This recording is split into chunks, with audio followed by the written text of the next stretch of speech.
Welcome to ChiroSecure's Empowering Women in Chiropractic, the Facebook Live show for successful women by successful women, proving once again women make it happen. Join us each week as we bring you the best in business growth, practice management, social media marketing, networking, leadership, and lots more. If it's about women in practice and business, you'll hear it here.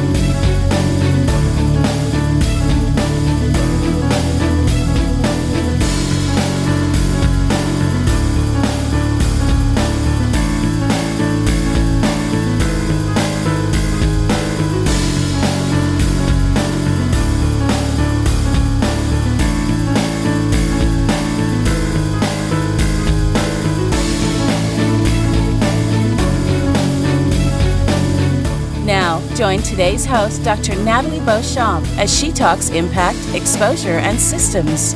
And now, here's Dr. Nathalie.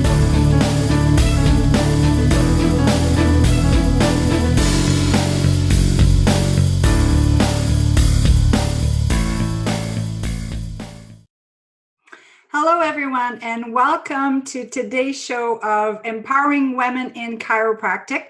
First of all, I'd like to thank ChiroSecure for bringing this show together, because I know that every time that I interview someone, I learn about so many things, and I think it's just so important that we share our passion and our expertise. So for today's show, I have Dr. Jenna Davis, and we titled the name of the show, I have to read here, How to Create Your Own Baby Boom in Your Practice. So welcome, Jenna, to the show. Thank you so much. I'm so happy to be here. Great. So Jenna, you have to tell us a little bit more about this baby boom, because I know it's also the name of your website. Mm-hmm. You are a chiropractor. And if you don't mind telling us a little bit more about how you got into chiropractic and, segue into why, you have focused so much of helping children in your practice. For sure. It's a bit of a long, slow story of how I got into chiropractic. I always knew I wanted to go into healthcare of some sort, or helping people of some sort. I was a gymnast when I was younger, tried lots of different things. My body did not like the wear and tear of gymnastics. And when I was very young, I went and saw a chiropractor just for wellness with my parents. But then over time, that just stopped. And then I was in high school. I had stopped gymnastics due to injuries, but I was in still high school gymnastics, and I was the lead in the high school play, and my back would go out for about a week at a time, couple times a year, and it did while the play was going on. And so my director said, "You have to go see my chiropractor. Like, this is not okay." I tried pretty much every other modality out there, and it just didn't hold. And once I started seeing the chiropractor, that, we'll just say, reignited my passion for what I didn't know. Mm-hmm. And then investigated more, stayed under chiropractic care, went to university, was still not 100% sure if it was chiropractic or medical of some sort. And then decided, no, I think I want to be a chiropractor because I liked the lifestyle. I loved the aspect that I'm actually able to look at the whole person and general wellness. And I had more control over my life. Mm-hmm. And so I actually, for one of my summer jobs, I worked for the chiropractor that was my chiropractor in high school. So I really saw the business side and understood, is this something I truly want to do? And then I decided this is what I want to do. And the rest is, I guess, history. History, as they say. Yeah. So you're in Oakville, Ontario, right? I am. Canada. So how did you start? Because, the goal, I think, with this is we have segments on marketing and so forth. Mm-hmm. But tell us more about when you started practice. When did you realize you wanted to have more kids into your practice? And then what did you do to further your education? Because, most chiropractors, I would think, see children, but we probably go from a range of seeing, the occasional children to entire family. And then I know some chiropractors are focusing a lot more on adjusting kids. So what was the progression? Well, I had my daughter at the very end of chiropractic school. So innately, that was the stage of life I was at. Mhm. Um, so there was less fear around touching babies, but I wouldn't necessarily say I had great experience in caring for babies Okay. and children. But that was sort of my introduction and recognizing also and seeing the benefit of having my daughter under regular care from me. Mhm. I started into practice right away and realized there was a love I had for caring for children, but then also really truly seeing the issues that we have as adults and being able to trace them back to childhood injuries or childhood illnesses or even all the way back to birth. And Mhm. so that allowed me to think, okay, if we could put I guess, the cart before the horse Mhm. and start looking at prevention rather than putting out the fires, a huge impact could happen. As far as from an education standpoint, I'm very big on continuing education and ensuring that I maintain my level of education.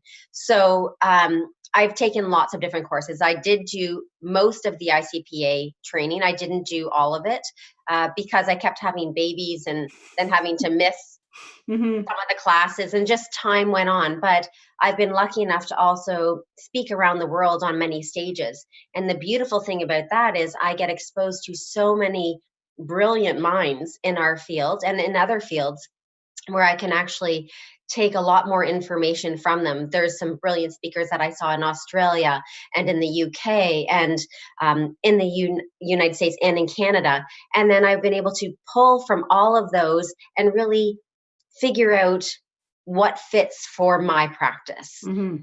And that I think is the big, yeah, the biggest question I get is what course should I take? Mhm. Should I take this kind of cranial sacral course? Should I take from this instructor or that instructor? And I said, you should take as many as you can. It's not a matter of you have to take diplomates in all these different areas. You need to just get the information and then figure out, okay, what really fuels your fire, and then dive into that deeper and do your own research and do your own education. And because when we know better, we do better. And that allows us to just serve at a much higher level. Yeah. So that brings me to the next point here that, you've come up with your own pediatric intraoral palate specific technique. That's a mouthful to say, right? So We tell call it us, PIPS. yeah, I know. Oh, well, that's easy enough. So Yeah. tell us more about that because, I've been in practice 24 years. I do adjust kids. I have done a little bit. And I have to say, when we are out of school, it's like, oh my goodness, this little Yeah. infant and so forth. So, I mean, it was good to take courses.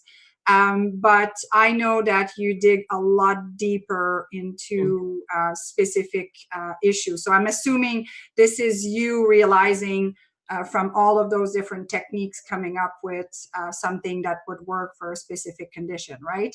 Absolutely. So, what it came to light when I've been seeing more and more infants, and I will say pediatrics, but for myself, my pediatrics are really 2 and under.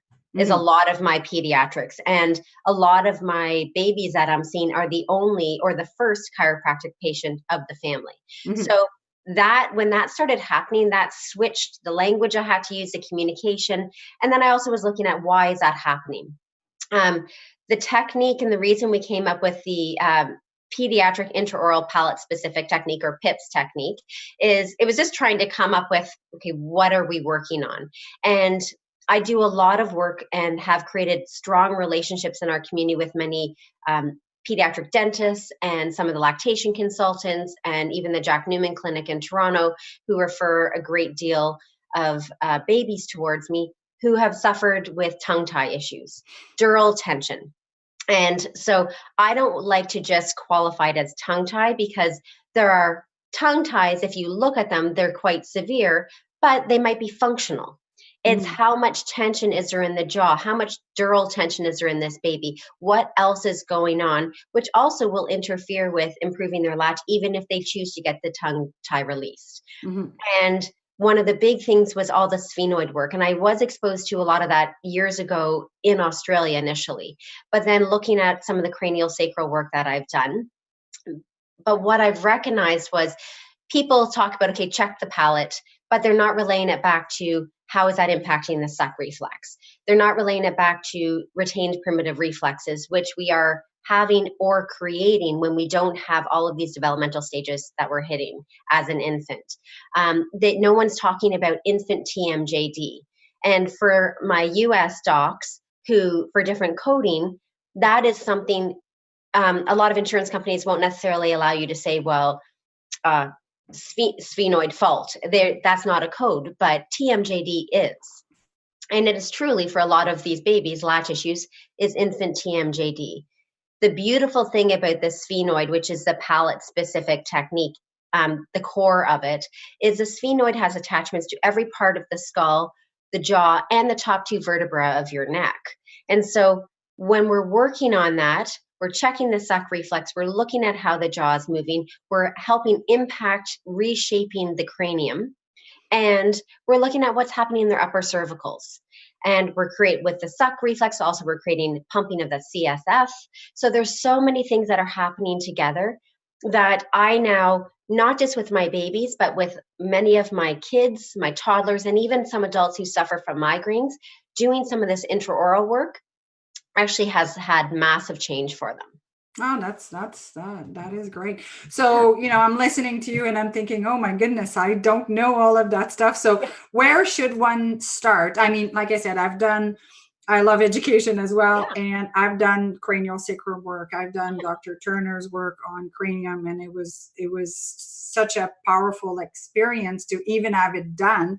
And I think that's the other thing too. It's kind of cool for us chiropractor to get adjusted by other practitioners and see how different technique is. But going back to, the kids and the evaluation, you do give training and seminars, right? So you do. I do. Yeah. Yeah. So I created an advanced pediatric boot camp, and it's a 2.5 day training seminar. And so it's not just with the intraoral work, but we do a lot of training also on retained primitive reflexes, because that is something that no one looks for as far as any profession.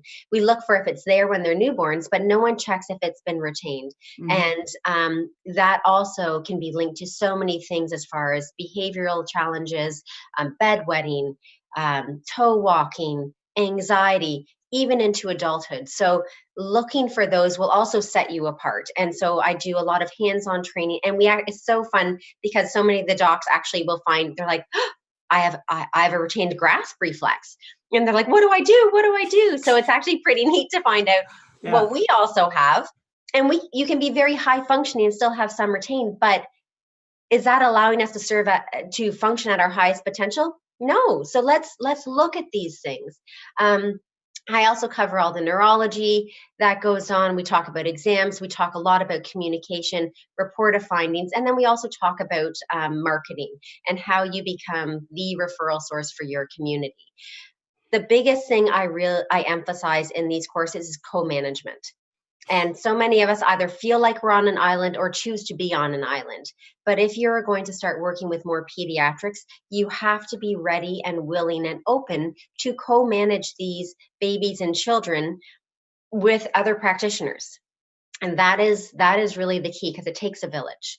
And so the training program I created was, as a practicing chiropractor, okay, what would I want to know? So when I go into my office on Monday, I'm able to do some of these things. So a lot less theory, a lot of hands-on, and then you will actually be fully certified in the P.I.P.S technique.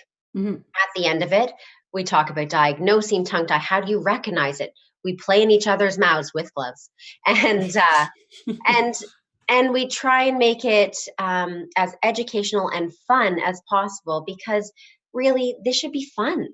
And it's not, I have docs who have seen pediatrics for a long time coming. I have students coming. I have docs who have been in practice years and years, and they don't really see a lot of kids, but they'd like to.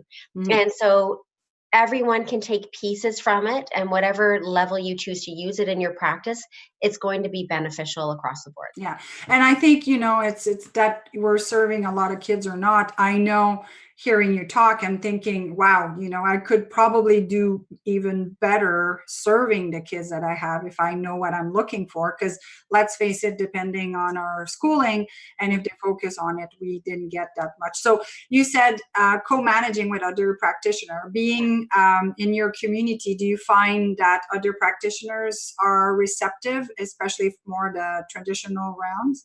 You've had good reception? Very good. Good. Very good, because I can speak their language. Mm-hmm. So we oftentimes as chiropractors are not referred to as chiropractors by other professionals when it comes to dural tension, tethered tissue, or tongue tie. We are referred to as body workers. And there's body workers are chiropractors. It could be an osteopath in Canada, which is different than a DO in the States.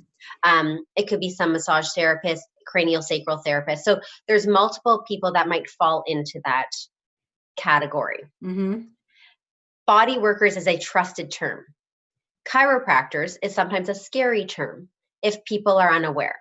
Mm-hmm. So I've had and I call myself a chiropractor. So on my card, it doesn't say body worker. Mm-hmm. But when you explain, I'm a chiropractor, so we do body work and this is how we do it. Mm-hmm. That just little changes in language allow people to go, oh, because they picture we're going to adjust a newborn like we adjust a giant linebacker. Yeah. And I always say it's not that would hurt the baby. It's just, it actually wouldn't work. Mm-hmm. So, I've had great response. I have huge number of referrals from pediatricians, from dentists, from lactation consultants, from family GPs. So the whole gamut. And they are looking for someone to refer these children to. They're looking for help for these families. And you have to be ready to co-manage and work with them to help these families, because these families need help. And the other thing, working with this special population, is you also have to make yourself available. A mom who is having challenges breastfeeding her baby, a newborn, can't wait 3 weeks to come in and see you. Mm-hmm. So we have chunks of appointments that are specifically left open. So it eats into my time, but I choose to allow that to happen for these babies to be able to be seen fairly quickly. Mm-hmm. Oh, that's great. Yeah, and that's something that chiropractors typically will do. A lot of the osteopaths don't. So that's another piece that you just have to be ready to serve and to love them up. And then it all works well. Oh, that's awesome. So you're in full-time practice, you're teaching those seminars. And that's one thing that I like to ask, the women, because, how old are your kids now? 14 and 16 now. 16. So, and they're both in sports like crazy, I think. Yeah, so they are. Yeah, they're keeping you busy. So from a life balance kind of thing, and I kind of don't like to use that word balance, because to me, a balance on a scale is statu quo. It's things are not moving.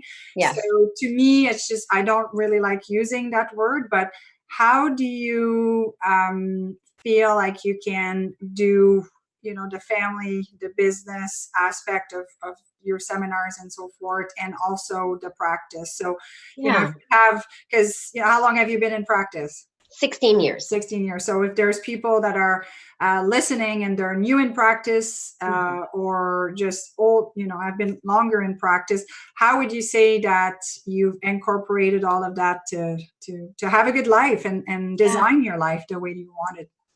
Well, I'm not going to lie. I haven't always done a good job. I've always tried, but there's different challenges at different stages. So when my babies were little, and I've always been a working mom, we'll call it that. So, and that works for us, and that works for my family, and that's my choice. I think the first thing I had to do to actually achieve balance was to acknowledge that there was nothing wrong with that. Mm-hmm. There's a lot of us that have our own internal guilt of, if let's say we're practicing chiropractors, we have babies and we choose to stay home with our babies. We feel a sense of guilt of, well, but we're not serving as a chiropractor anymore. Mm-hmm. And then there's other people that have babies and choose to go back into full-time practice. And then they say, well, am I less of a mom because I'm choosing to practice as well? And you have to all just own the fact that you are going to do what's right for you in the moment that you're in. Mm-hmm. That is okay. But what I've learned over time and what I've always really tried to focus on is being present where I'm at. Mm-hmm. So when I was able to release some of that and kind of go, okay, I am doing and loving what I am doing in practice, and I'm 100% present for my practice members when I'm there with them, that's awesome. And then I'm coming home and I will put away my phone and I'll designate a certain amount of time specifically. I am 100% focused with my children. And that is awesome. And that fills all my buckets, but also fills all of theirs. Mm-hmm. I'm by nature an entrepreneur. And when there's not something out there that I can find that I want, I make it. Mm-hmm. So my brain does function faster than maybe some other people. And so if I were to not feel that piece, I also would not feel fulfilled. And I would probably drive everyone crazy. So what I've learned, I have to be ready to say no, and that's okay. I get asked to speak a lot. Sometimes it just doesn't fit into my life. So I have to now sometimes say no and realize that other opportunities will present themselves. The universe presents you with many opportunities to choose different pathways. And you have to be okay saying, not this time. This Mm-hmm. is what's going to be my priority now. Mm-hmm. So balance, I like to look at it from a week by week. Mm-hmm. And balance for me, I don't love the word balance either because I don't actually think it's true because we're in constant motion. Movement, yeah. And, but I love to try and just focus that I am giving my all in the moment I'm in. And then I move on to the next moment and I'll give it my all in that moment. And then sometimes at the end of the week or at the end of the day, I'll really look at, okay, you know what? I recognize I probably focused a little bit too much on this side today and not on this. So I'm going to start tomorrow fresh. Mm-hmm. And I'm going to do it again. Yeah. And I've had very open dialogue with my kids, and they are allowed to tell me if they feel they need my time or they need anything from me, and they know they are my top priority. But that I'm also a full-time working mom, and that is also really important, and they're really proud of me for that. Cool. And I've also given permission to my team to let me know if I'm not giving what I should there. Mm-hmm. And if I seem distracted, they'll pull me aside and they'll say, okay, you need a moment. Time out for a second. Go sit in the corner. Yeah, pretty much. They put me in the corner and they say, clear your head. Mm-hmm. And because we all have sometimes things going on that it might be really serious in our personal lives. Yeah. And we try really hard not to bring it in. Your team knows you. So give them the authority and the permission Mm-hmm. to call us out on it, because we call them out. Mm-hmm. And that creating those checks and balances has allowed me to do the best I possibly can. And I think it's going really well. Good. So thank you so much, Jenna, for this wisdom, this information, and I think inspiring us to get even more educated so we can serve our kids and that population. Because, I mean, in closing, which conditions do you see the most of, and you feel that if you didn't increase your knowledge, that you would not serve the kids as well? So you've mentioned a few, but cranial stuff, colics, what else do you see? Because of all the work I do, and because I'm become quite known for dealing with tongue tie and latch issues, I'm seeing a lot more babies who are having trouble breastfeeding and latch. And we might think that's not a big deal, but if they're not sucking properly, they're not actually creating the neurology we need them to. If they're having tension in their jaw, it's actually creating dural tension that could lead to loss of cervical curve or no cervical curve forming. And so for me, that piece and really looking at either the retained reflexes and then actually truly understanding the suck and how important that has made massive change and is so important for us to do. And it's something that's just not talked about. So we all are really good, instead of just learning different pieces, try and always close the circle and link it back to, okay, what will this do if a child can't do this? What will this do if a child can't do that? Because if they're hungry, they're colicky. Mm-hmm. If they're in discomfort, they're colicky. If there's dural tension, they're colicky. If there's subluxations, they're colicky. So we have to look at why. Yeah. Well, maybe ask why. Yeah.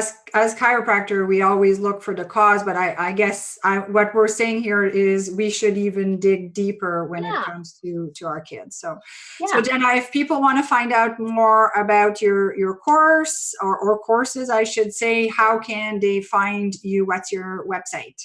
Babyboomcreations.ca. And I have to ask, how did you come up with that name? You know what? It came to me just because I actually have a large fertility practice as well. And so that was creating your own baby boom. And so creating baby boom from that side. And then also with the pediatrics, because once you have this knowledge, they're just going to come.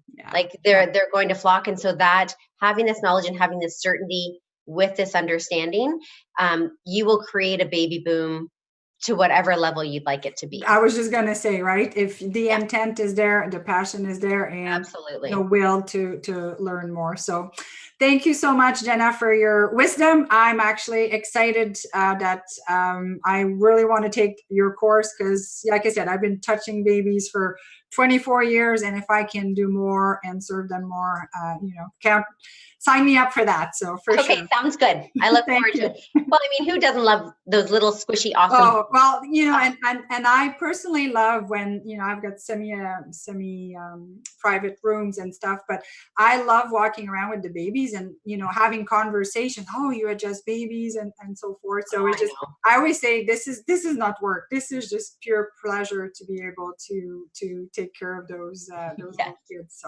So thank you so much. Thank you. This was Dr. Nathalie Beauchamp for Empowering Women in Chiropractic. And hopefully we all got inspired and empowered today. And thanks again to ChiroSecure to put together this awesome show where we are empowering women in chiropractic to be even greater than they already are. Thank you so much.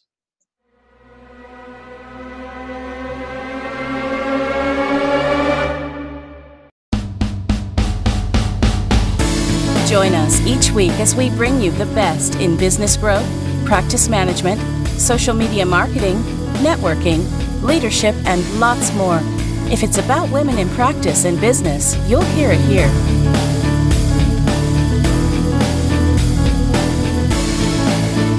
We hope you enjoyed this week's Facebook Live event. Please like us on Facebook, comment, and share. We look forward to seeing all of you next week for another episode of Empowering Women in Chiropractic. Now, go ahead and hit the share button and tell your friends and colleagues about the show. Thank you for watching. Have a beautiful day. This has been a ChiroSecure production.